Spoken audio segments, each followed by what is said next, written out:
कैसे एक middle class college से निकले हुए दो लड़के जिसका नाम एक रोहन था और एक का नाम सोहन है। रोहन पढ़ाई में सबसे आगे था, जिसने बीबीए एमबीए डिग्री जैसे अच्छी खासी डिग्रीज करी और क्लास में टॉपर ए ग्रेड में आता था। वो आज अपने लाइफ में सिर्फ 30 से 40 हज़ार रुपये कमा रहा है और अपने लाइफ का गुजारा बस्ती कर रहा है। सेकंड जो था सोहन। सोहन पढ़ाई के अंदर उतना आगे नहीं था, बट क्रिएटिविटी थी उसके अंदर और वो बैक बेंचर था, लेकिन वो आलसी था और काम को ऐसा करना चाहता था कि कम टाइम में उस काम को ज़्यादा तरीके से कर पाए। सो वो लड़का आज महीने के लाखों कमा रहा है और वो लड़का जिसने बीबीए एमबीए जैसे लाखों की डिग्री करी वो आज 30 से 40 हज़ार कमा रहा है। बट कैसे?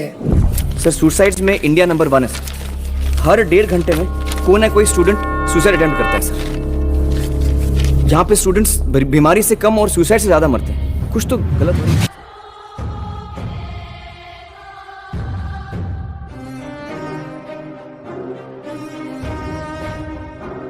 Elon Musk, Jeff Bezos, mark Zuckerberg, Larry Ellison, Warren Buffett, Gautam Adani, Mukesh Ambani, ये सब लोग आज इस ट्रैप से कैसे निकल गए और किस तरीके से ये लोग रिच बने। आज हर कोई पेरेंट्स बच्चे के सरकारी जॉब के पीछे पड़े हुए, उसके बड़े पैकेज के ऊपर पड़े हुए हैं। जब बच्चा पैदा होता है तब से ही हमारे माँ बाप ये फील्ड चूज करना स्टार्ट कर देते कि हमारा बच्चा क्या बनेगा। हमारा बच्चा डॉक्टर बनेगा, हमारा बच्चा इंजीनियर में जाएगा, हमारा बच्चा टीचर बनेगा, हमारा बच्चा एक अच्छी खासी सरकारी जॉब में ऊपर बैठा रहेगा। लेकिन कोई भी पेरेंट ये क्यों नहीं बोलता कि हमारा बच्चा बिजनेस करेगा, हमारा बच्चा स्किल्स सीखेगा, हमारा बच्चा कंटेंट क्रिएटर बनेगा, या फिर हमारा बच्चा एंटरप्रेन्योर बनेगा, या फिर हमारा बच्चा छोटी मोटी दुकान ही डालेगा बट खुद का बिजनेस करेगा। क्यों आज की डेट में पेरेंट्स ये नहीं करते? क्यों मारवाड़ी, बनिया या फिर सिंधी इन लोगों के लड़के इतना एजुकेशन करने के बाद में भी जॉब नहीं करते? क्यों ये लोग छोटा मोटा धंधा करेंगे बट खुद का धंधा करते?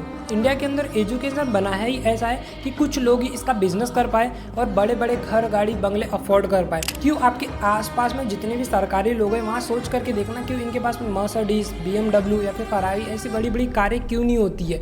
क्यों? क्योंकि ये एक एम्प्लॉयर, और एम्प्लॉयर इतना ही कमा सकता है जितना वो सेव कर सके, और सेविंग का पैसा उतना ही होता है जितनी उनकी लाइफ चला सके।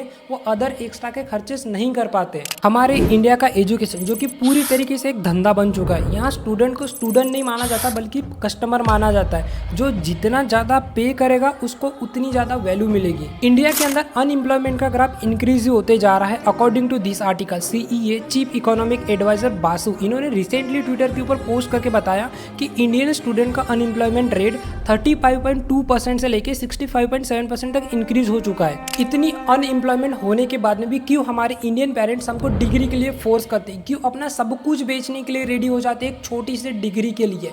ये जानते इस वीडियो के थ्रू, जो कि मेरी पर्सनल स्टोरी पे डिपेंड करता है किस तरीके से Indian middle class education work करता है। इस मिडिल क्लास एजुकेशन को हम जानेंगे 3 पॉइंट्स के अंदर। सबसे पहला पॉइंट है प्राइमरी एजुकेशन। देखो, इस एजुकेशन में 1st स्टैंडर्ड से लेकर 7th स्टैंडर्ड तक पढ़ाई होती है। जब इनमें भी अलग अलग फील्ड्स होती है, एक जो रूरल एरिया में होती है जो कि एक सेमी इंग्लिश होता है, और एक होती है स्टेटस सिंबल वाली CBSE मतलब फुल इंग्लिश। अब यहाँ पर एक्चुअल में इंडिया का एजुकेशन मीन्स बिजनेस। आप समझो, जो चीज़ें मैं बताने वाला हूँ, अगर आप एक रूरल एरिया से हो या फिर आपके आसपास में कहीं भी रूरल एरिया है तो आप इसके साथ में डेफिनेटली कनेक्ट कर पाओगे।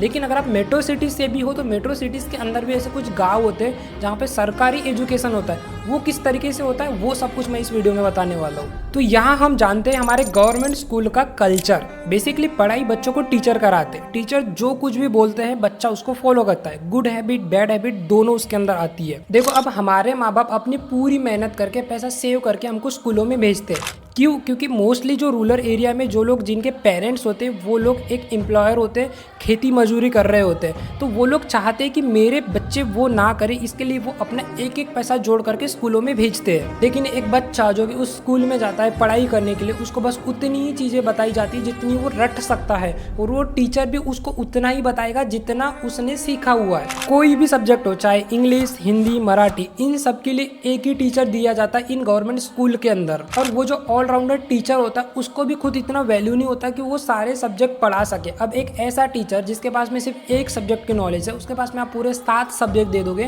तो आपको क्या लगता है वो सातों के सातों सब्जेक्ट पढ़ा पाएगा? वो बड़े मुश्किल से एक सब्जेक्ट को पढ़ाता है, और एक सब्जेक्ट को पढ़ाने के बाद में बाकी के सब्जेक्ट के सिर्फ फर्स्ट पेज को कंप्लीट करके निकल जाता है। वो टीचर सुबह आता है, प्रेजेंटी लेता है, बोर्ड के ऊपर 2 चीज़ें लिखता है, शाम को आता है फिर से 2 चीज़ें लिखता है, निकल जाता है। ये एक्चुअल में प्राइमरी सरकारी स्कूल के टीचरों का का कल्चर है और ये रियलिटी है। अब ये तो हो गई सिर्फ पढ़ाई की बात, लेकिन यहाँ पे मैं वर्स्ट चीज़ बताता हूँ कि ये टीचर्स अपने स्टूडेंट के साथ में कराते क्या है। एक छोटा सा 12 साल का लड़का जो कि स्कूल में पढ़ाई करने के लिए जाता है, लेकिन एक टीचर जो कि अपने कम्युनिटी के साथ में बाहर में गप्पे मार रहा होता है उस क्लास के बाहर, वहाँ पे उसको याद आता है कि उसकी एक सामान उस क्लास में छूट चुकी है और वो सामान कुछ और नहीं, वो था तंबाकू। उस तंबाकू को लाने के लिए वो उस छोटे से बच्चे को भेजता है। अब वो छोटा सा बच्चा जो पढ़ाई करने के लिए आया हुआ है वो तंबाकू लाने के लिए अपने क्लास में जाता है और क्लास से ला करके उस टीचर को देता है।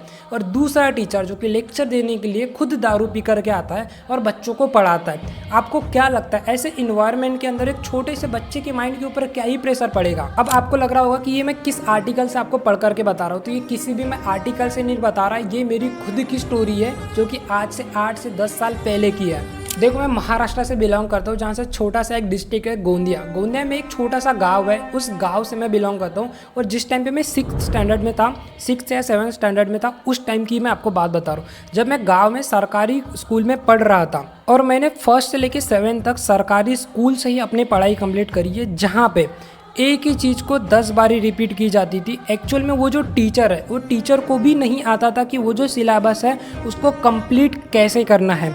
टीचर खुद अपने हाथों से आंसर लिख करके बताते थे जिस टाइम पे एग्ज़ाम होती थी।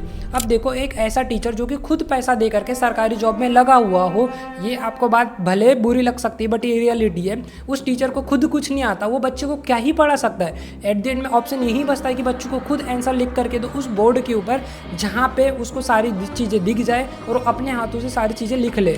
देखो, अगर बच्चे के कॉन्सेप्ट का सी ही उसको समझ नहीं आया है तो वो पेपर में क्या ही लिख लेगा। और ये है real Indian middle class education की रियलिटी। और लोग सरकारी सर्वेंट बनना चाहते हैं, क्यों? क्योंकि यही चीज़ें होती, उनको काम कम और पैसा ज़्यादा मिलता है। एक्चुअल में सरकारी लोगों का माइंडसेट यही होता है। आप कभी भी पूछ करके देखना कि सरकारी जॉब लोग क्यों करना चाहते हैं, क्यों? क्योंकि काम कम करना पड़ता है और पैसा मिलते रहता है, इसीलिए लोग सरकारी जॉब को चूज़ करना चाहते हैं और इसको प्रिफेयर करते हैं, क्योंकि ये सिक्योरिटी लॉन्ग टर्म बेसिस पे आपके लिए होती है। आप ऐसा काम करने जा रहे हो जहाँ पे आपको काम करना ही नहीं पड़ रहा है, तो क्या मतलब है उस काम को करके? तो ये था मेरा शॉर्ट में प्राइमरी स्कूल का एजुकेशन। अब बढ़ते हैं हमारे हाई स्कूल के तरफ। अब यहाँ से मेरी सीरियस पढ़ाई चालू हो जाती है, इतनी सीरियस जहाँ पे इंग्लिश एक इंग्लिश लैंग्वेज नहीं बल्कि स्टेटस सिंबल बन चुका है। अब एक सेम क्लास में गांव से आया हुआ लड़का और दूसरे साइड में सेम क्लास में प्राइवेट स्कूल से इंग्लिश मीडियम से पढ़ के आया हुआ लड़का जिसको अच्छी खासी इंग्लिश बोलनी आती है, उसको हमेशा आगे बिठाला जाएगा और आपको पीछे। अब यहाँ से मेरी रैट रेस शुरू हो गई थी। सुबह कॉलेज जाओ, पूरे लेक्चर अटेंड करो, देन घर में आकर के होमवर्क करो और एग्जाम के लिए प्रिपेयर करो। यहाँ पर आपको स्टडी का लोड इतना ज़्यादा पड़ जाता है कि किस सब्जेक्ट को आप कब कंप्लीट करो यही समझ नहीं आता। ऐसे तैसे रट्टा मार के फिर हम एग्ज़ाम देते हैं और जो रट्टा मारा हुआ है उसको लिख करके हम एग्जाम में पास भी हो जाते हैं। अब टेक्स्ट एग्जाम में पास हो जाने के बाद में भी ना हमें फिजिक्स के फॉर्मूला समझ आते हैं ना ही केमिस्ट्री के। क्यों? क्योंकि सिर्फ हमने ये बुक में पढ़ा हुआ है, रियल लाइफ में कभी नहीं देखा हुआ है। ना हमें इसका कॉन्सेप्ट क्लियर हो पाता है, क्योंकि कोई लैब में ना ये केमिकल्स दिखाए जाते हैं, ना इस केमिकल्स का सॉल्यूशन दिखाया जाता है, और ये किस तरीके से रियल लाइफ में वर्क करती है ये मोस्टली स्टूडेंट को पता ही नहीं है। हमें बस पता है फॉर्मूला जो कि बुक में लिखे हुए हैं और उसी को हमें अपने दिमाग में छपाना है, क्योंकि इन कॉलेजेस में ना तो लैब्स होती है, ना उन लैब्स के अंदर कोई टीचर जिनको प्रैक्टिकल कराने आते भी होंगे। अब ऐसे तैसे रट रटा के धक्का लगा करके हम अपने हाई स्कूल की ज़िंदगी भी निकाल लेते हैं। फिर यहाँ से हमारे रियल लाइफ स्टार्ट होती है, वो होती है कॉलेज लाइफ। अब यहाँ आपकी एज 17 से लेकर के 18 की हो जाती है। अब यहाँ पे आप अपने कॉलेज लाइफ में एंटर हो जाते हो, आपकी रियल जर्नी यहाँ से स्टार्ट होती है। अब यहाँ से आपका मैनिपुलेशन और आपके ऊपर प्रेशर आना भी स्टार्ट होता है। यहाँ पे हमारे पेरेंट्स बोलते हैं अब हम IIT करेंगे या फिर इनके लिए MBA कराएंगे या फिर BBA कराएंगे, लेकिन हमारे पेरेंट्स कभी भी हमको ये नहीं पूछते कि तू क्या करना चाहता है, तेरा किस चीज़ में इंटरेस्ट है। हमारे पेरेंट्स वही कराते जहाँ पे उनको सही लगता है। उस बच्चे को पूछा ही नहीं जाता है कि एक्चुअल में तेरी ये कैपेसिटी है भी या नहीं है। और इसी टाइम पे एंटर होते हैं हमारे सो कॉल्ड टीचर्स, जो कि पेरेंट्स को बताते हैं कि मेरी लड़की तो कोटा से ग्रेजुएट कर रही है, मेरा लड़का तो यहाँ पे पढ़ रहा है, मेरी लड़की तो वहाँ पे पढ़ रही है। और जहाँ पे टीचर्स ने आपको पेरेंट को एक बार ही बोल दिया, तो अगर आपके पेरेंट के अंदर उतना पैसा नहीं भी है ना, तब भी वो लोग अरेंज करने के लिए रेडी हो जाते हैं। और फिर यहाँ से आपको डराना भी स्टार्ट हो जाता है, ये तो कुछ भी नहीं, आपने कुछ भी पढ़ाई नहीं की, आगे आपको बहुत कुछ करना है, आपको बहुत कुछ पढ़ाई करने के बाद में आपको 20 लाख का पैकेज लेना है, आप अच्छी पढ़ाई करोगे तो समाज में आपकी इज्जत बनती है। ये सेंटेंस किसी और के नहीं थे, ये मेरे केमिस्ट्री के टीचर टीचर के थे जो कि मुझे 12th में पढ़ा रहा था। ये इसीलिए बोल रहा था, क्यों? क्योंकि उनकी खुद की लड़की कोटा में पढ़ाई कर रही थी। लेकिन ये टीचर उस लड़के को नहीं देखते कि उसका बैकग्राउंड कहाँ से होगा, किस बैकग्राउंड से वो आया होगा। जिस रूरल एरिया में तुम पढ़ा रहे हो, तुमको तो 1.5-2 लाख का महीने का आता है, बट उसका जो पेरेंट महीने का 10 से 20 हज़ार ही कमा रहा है रूरल एरिया में। आप लोग डायरेक्टली नहीं, इनडायरेक्टली उसको फोर्स कर रहे हो कि अपने लड़के को कोटा में भेजो, और आपके पास में उतना पैसा ना भी हो तब भी अरेंज करो, ज़मीन बेचो, जगह बेचो, कुछ भी करो, बट इसको वहाँ पे बेचो। अब यहाँ पे ना स्टूडेंट की सुनी जाती है ना पेरेंट्स की, क्योंकि पेरेंट्स तो हमेशा रेडी हो जाते हैं ना, क्योंकि वो तो हमेशा ही चाहेंगे कि बच्चों का एजुकेशन अच्छा हो और बच्चे आगे बढ़े। आखिर में लाखों की डिग्री करने के बाद में भी हम सबको मिलता क्या है? हमारे हाथों में लाखों की तो डिग्री आ जाती है, लेकिन हमें मिलता क्या है? सिर्फ घंटा। हम उस एक डिग्री को लेकर के 10 जगह घूमते हैं एक जॉब के लिए, जहाँ पे हमको 30 से 40 हज़ार मिल जाए। अब इस 10 से 20 लाख रुपए को निकालने के लिए आपको लग जाते हैं कम से कम 3 से 4 साल, और इस 3 से 4 साल बाद में आपकी एज हो जाती है शादी की, और अब आपकी यहाँ पे शादी हो जाती है। शादी होने के बाद में जो आपके पास में पैसा है वो इतना लिमिटेड हो जाता है, जहाँ पे आप सिर्फ अपने खर्चे निकाल पाते हो, क्योंकि आपके पास में अब आपका भी प्रेशर है, आपके फैमिली का भी प्रेशर है, आपको सारी चीज़ें निकालनी है, आपका रेंट भी निकालना है, आपका खुद के खर्चे भी निकालना है, खुद की गाड़ी, घर, इन सब का भी खर्चे निकालना है, और एट दी एंड में मंथ में आपके पास में सिर्फ बचेगा कुछ अमाउंट जो कि आप सेव भी नहीं कर पाओगे। और वो जो लड़का जो 5 साल पहले जितना पैसा उसके पास में था, उसके पेरेंट्स के पास में था, वो भी खर्च हो जाता है, और एट द एंड में उसी को रिकवर करने में उसकी भी लाइफ निकल जाती है। तो जिस लेवल पे वो पहले था उसी लेवल पे पढ़ लिख करने के बाद में भी वहीं रह जाता है। इसलिए जैसे मेरी 12th कंप्लीट हुई थी, मैंने अपने डिग्री के साथ में कुछ ट्रेंडिंग स्किल्स सीखना स्टार्ट कर दिया था, और उन्हीं स्किल्स को सीख करके 18 साल की एज से ही मैंने पैसे कमाने स्टार्ट कर दिए थे। अपने खुद के खर्चे खुद उठा रहा था, और उसके साथ में घर में भी दे रहा था। अगर आज इंडिया में किसी बच्चे ने अपने पेरेंट को बोला कि 20 लाख की डिग्री करनी है, तो पेरेंट कहीं से भी जोड़ जंतर करके वो पैसा दे देंगे और 20 लाख की डिग्री कराएंगे। लेकिन वहीं किसी लड़के ने ये बोला कि मुझे 20 लाख से बिजनेस स्टार्ट करना है, तो यहाँ पे पेरेंट्स को डर लगता है, पेरेंट्स के माइंड में रिस्क आ जाता है कि 20 लाख का धंधा चला कि नहीं चला, ये कब पैसे रिकवर करेगा, कब पैसे बना करके देगा, इतना बड़ा हम रिस्क नहीं ले सकते, हम 20 लाख रुपए नहीं दे सकते। लेकिन वहीं अगर 20 लाख रुपए डिग्री के लिए आप मांगते हो तो पेरेंट्स कहीं से भी दे देते, पर इनको ये समझ क्यों नहीं आता है कि इतने भीड़ भरे इलाके में कितना बड़ा रिस्क है उस डिग्री के पीछे भी। सो एट द एंड में बस इतना ही बोलूँगा कि रैट रेस में फंसने से पहले 10 बार सोचना जरूर। मिलते किसी और वीडियो में। जय हिंद।